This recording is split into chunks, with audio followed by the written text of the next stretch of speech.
அவர் அவர் சென்று கிராமங்களிலே பட்டணங்களிலே நாள்தோறும் சென்று அவர் ஆண்டவரை குறித்து சாட்சி சொன்னார். அவர் இயேசு நல்லவர் நாங்கள் பாடினோம். அவர் உண்மையாகவே அவர் சொன்னார், வருத்தப்பட்டு பாரம் சுமக்கிறவரை நீங்கள் எல்லாரும் என்னிடத்தில் வாருங்கள், நான் உனக்கு இளைப்பாறுதல் தருகிறேன் என்றார். ஏனென்றால் வருத்தத்தோடு இருக்கிறவர்கள் பாரத்தோடு இருக்கிறவர்களை ஆண்டவர் சென்றடைந்தார். ஆண்டவர் தேடி சென்று வருத்தமாய் இருக்கிறவர்களிடத்தில், வியாதியா இருக்கிறவர்கள், பிசாசு பிடித்தவர்களிடத்தில் அவர் சென்றார். அவர் சென்று அவர்கள் சென்ற மாத்திரத்தும் இல்ல, அவர்களை தொட்டு குணமாக்கினார். வியாதியோடு இருந்தவர்கள் அவர் குணமாக்கினார். பிசாசு பிடித்தவனை விடுதலையாக்கினார். அவர் வனாந்தரத்தில் சென்றார். வனாந்தரத்தில் இருக்கிறவர்களை பராமரித்தார். அப்படி அதே காரியங்கள் சொல்லிக்கொண்டே போகலாம். என்னுடைய வாழ்க்கையிலே ஆண்டவராக இயேசு கிறிஸ்து வாழ்ந்த காலத்தில் நான் என் குடும்பத்திலே 6வது பிள்ளையாக பிறந்தேன். 6 பிள்ளைகள், கடைசி மகனாய் பிறந்தேன். ஆண்டவர் கொடுத்தது வரை தெருக்களிலே சொல்லும் போது அவர்களை கிண்டல் செய்வேன், கேலி பண்ணுவேன், அவர்களை முறுமுறுப்பேன். இப்படி வாழ்ந்த காலத்தில் எங்களுடைய சகோதரர்கள் 6 கடைசியாக பிறந்ததுனாலே எனக்கு எந்த வேலையும் இல்லை. விவசாயம் கையில் இருந்து தெரியாது. எனக்கு ஒரே வேலை செய்யும். எங்க சகோதரர்கள் எல்லாரும் சாராயம் காசுவாங்க. அந்த சாராயம் காசி எடுத்துட்டு வந்து எங்க வீட்டு வைக்கா பொருள் வைப்பாங்க. அந்த வைக்கா பொருள் இருக்கும். நான் வந்து வேலைக்கு செல்வேன். அப்போ வேலைக்கு செல்லும் போது அந்த காலத்துல பார்க்கும் போது ஒரு ஹார்லிக்ஸ் பாட்டில் சாராயத்தை எடுத்து கொடுத்தா 25 பைசா கொடுப்பாங்க. அப்படிப்பட்ட குடும்பத்தில் பிறந்தேன், வளர்ந்தேன். ஏதோ பிறந்தேன் வளர்ந்தேன் என்று இல்லாமல் ஆண்டவர் என்னையும் ஒரு காலகட்டத்தில் சந்தித்தார். அவர் சந்தித்தது மாத்திரமல்ல, ஏதோ ஊரு சுத்தி கொண்டு இருக்கிற வேலையில சினிமா பார்ப்பேன், வேலை ரொம்ப ஜாலியா இருப்பேன். ரொம்ப ஜாலியா இருக்கிற காலத்துல ஒரு கட்டு நாங்க சும்மா விளையாட்டுக்காக ஒரு கட்டு பீடியை ஒரு புகையா ஒரே மாதிரி கொளுத்தி பிடிக்கணும். இப்படியா பல வேலைகள் செய்திருந்தேன். ஆனாலும் ஒரு அன்பு இருக்காதுங்க. ஆனால் அப்படியே வாழ்ந்த காலங்கள் உண்டு. ஆண்டவர் என்னை சந்தித்தார் ஒரு காலகட்டத்தில். அப்படியே ஏற்றுக்கொண்டேன். ஏற்றுக்கொண்ட வேலையில நான் சுற்றி திரிந்தேன்.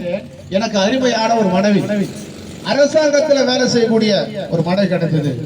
அந்த மனைவி 2 பிள்ளைகள் பிறந்தார்கள். அவர்கள் சொல்லுவாங்க, எங்க வேணாலும் போ, ஆனா ஊழியத்துக்கு மாத்திரம் உற்சாகமா செல்லு, உற்சாகம் போயிட்டு வா, ஊழியத்துக்கு மாத்திரம் உகந்த கொடுப்பாங்க. நீ வேலைக்கு போறனா கூட பரவாயில்ல, சர்ச்சைக்கு போனான்னு சொல்லுவாங்க. அப்படியா? நான் எங்க சித்தப்பா கேட்பாரு, நீ இயேசு ஏத்துக்கனே எப்படா உனக்கு தெரியும், பைபிள் தெரியுமா, உனக்கு என்ன தெரியும் சொன்னாரு. நான் சொன்னேன், எனக்கு ஒரே ஒரு தெரியும், கூழு மாவு பிடிக்க தெரியும். இப்படிதான் சொன்னேன். ஆண்டவர் நான் சொன்னார், இப்படியாய் என்னை பிடித்து எடுத்து என் குடும்பத்திலிருந்து பிரித்து எடுத்தார். முதலாவது ரட்சிக்கப்பட்டேன். என் குடும்பத்துல ரட்சிக்கப்பட்டேன். நான் ரட்சிக்க மாத்திரமே இல்லாம என் குடும்பத்துல 6 பேர், அவர்களும் ஒரு மாதிரி அவர்களும் ஆண்டவரை ஏற்றுக்கொண்டார். ஏற்றுக்கொண்ட மாட்டேன்னு சொன்னாரு. நான் எப்படி ஏற்றுக்கொண்டேன்னா, பைபிள்ல இருக்கிற, பைபிள் நம்ம நாங்கள் வச்சிருக்கிற பைபிள்ல இருக்கிறது. ஒரு தகப்பன் 2 மகன் இருந்தார்கள். அவர்களுக்கு 2 குமாரர்கள் இருந்தார்கள். சந்தோஷமா வாழ்ந்தார்கள். அண்ணன் தம்பி சகோதரர்கள் இருவருமே வயல்வெளியில் வேலை செய்வார்கள். அவர்களுக்கு எத்தனையோ வேலைக்காரர் இருக்கார்கள். ஆடு மாடு மேய்ப்பார்கள். அந்த காலகட்டத்தில் அவர்கள் சந்தோஷமா வாழ்ந்த காலங்கள் உண்டு. அவர்கள் சந்தோஷமா வாழ்ந்த காலத்துல பிசாசானவன் இளைய மகனை தேர்ந்தெடுத்தான். அவனை தேர்ந்தெடுத்து அந்த மகனோடு சேர்ந்து அவனுக்குள்ள தீய நண்பர்களை பழக வைத்தார்கள். தீய மனிதர்களை பழக வைத்து தீயர்களோடு சேர்ந்து தன்னுடைய வாழ்நாள் தகப்பனார் சேர்த்து வைத்த சொத்துக்களை அவனை பிரித்து எடுத்து போய் தீயர்களோடு சேர்ந்து எல்லாம் அழிச்சான். அவன் ஒண்ணுமே கிடையாதுங்க. பக்கத்து ஊருக்கு போறான் வேலைக்கு, அங்க வேலை இல்லை. அவனுக்கு வேலை இல்லாத காலகட்டத்துல இயேசு அவனை ஒரு பன்றி மேய்க்கிற இடத்துல வேலைக்கு அமைச்சாருங்க. அவன் மேய்த்தது மாத்திரம் இல்ல, அவன் பசி, அவனுக்கு ஒன்று இல்லை, ஆகாரம் கிடையாது. ஐயோ, என் தகப்பான இடத்துல எத்தனை பேர் கூலிக்காரர்களை வேலை செய்ய திருப்தியா சாப்பிடுகிறார்களே, இடத்துல ஒன்றுமே இல்லையே, நான் சாப்பிடுவதற்கு ஒன்றுமே இல்லையே நினைக்கிறான். அப்பதான் மனம் திறப்புறான். தகப்பனார் இடத்துல நினைக்கல. ஆண்டவர் அவனை சந்தித்தார்.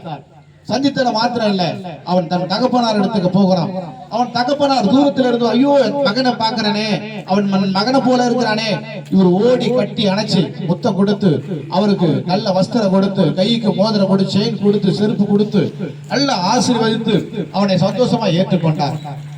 ஏன் சொல்றேன்னா, என்னுடைய வாழ்க்கையிலே நாங்கள் இப்படிப்பட்ட காலகட்டத்தில் இருந்தவர்கள்.